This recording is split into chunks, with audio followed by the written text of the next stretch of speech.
Hi friends, welcome to my channel. Gagan నక్షత్రాన్ని రౌడీల బారి నుండి కాపాడి తన కోట్ని కూడా నక్షత్రాకిచ్చి కార్లో నక్షత్రాన్ని ఇంటి దగ్గర దిగబెట్టడానికి తీసుకెళ్తూ ఉంటాడు గగన్. ఇక గగన్ పక్క సీట్లో కూర్చున్న నక్షత్ర గగన్నే చూస్తూ గగన్ తనకి ముద్దు పెట్టిన సిచ్యువేషన్ని గుర్తు తెచ్చుకుంటూ సిగ్గుపడుతూ గగన్ని ప్రేమిస్తూ ఆరాధిస్తూ ఉంటుంది.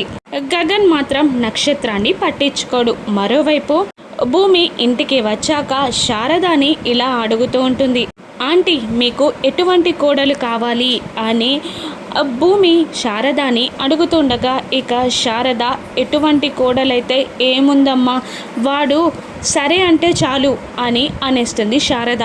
అప్పుడు భూమి, మీరు ఒప్పుకుంటే తనకి సరే అని చెప్పాడు కదా అని కసురుతూ మళ్ళీ ఒక్కటే నిమిషంలో తన మూడ్ చేంజ్ చేసుకొని తన జుట్టుని సవరించుకుంటూ, మీకు ఎలా ఉంటే నచ్చుతుందో చెప్పండి ఆంటీ, అలాగే ఉంటాను అని భూమి అడుగుతూ ఉండగా, భూమి మనసులోని మాటని శారద కనిపెట్టి ఇక రెండు చేతులతో భూమి ఫేస్ని తన చేతుల్లోకి తీసుకొని, నీలాంటి కోడలైతే నాకు చాలా నచ్చుతుందమ్మా అని శారద అనేస్తుంది. శారద మాటలకి భూమి చాలా హ్యాపీగా ఫీల్ అవుతూ ఉంటుంది. ఇక మరోవైపు గగన్ నక్షత్రాన్ని ఇంటి దగ్గర డ్రాప్ చేయగా, నక్షత్ర గగన్ని ఇంట్లోకి రావచ్చు కదా రండి అని అడుగుతూ ఉంటుంది, రమ్మని పిలుస్తూ ఉంటుంది. అప్పుడు గగన్, నేనా ఇంట్లోకా, అది జరగదు అని అనేస్తాడు. అప్పుడు నక్షత్ర,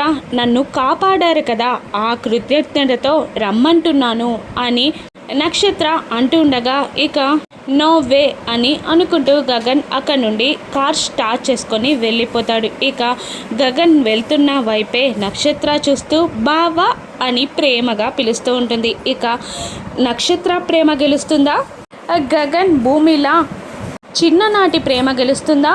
రాను ఎపిసోడ్స్లో చూద్దాం. Thank you for watching.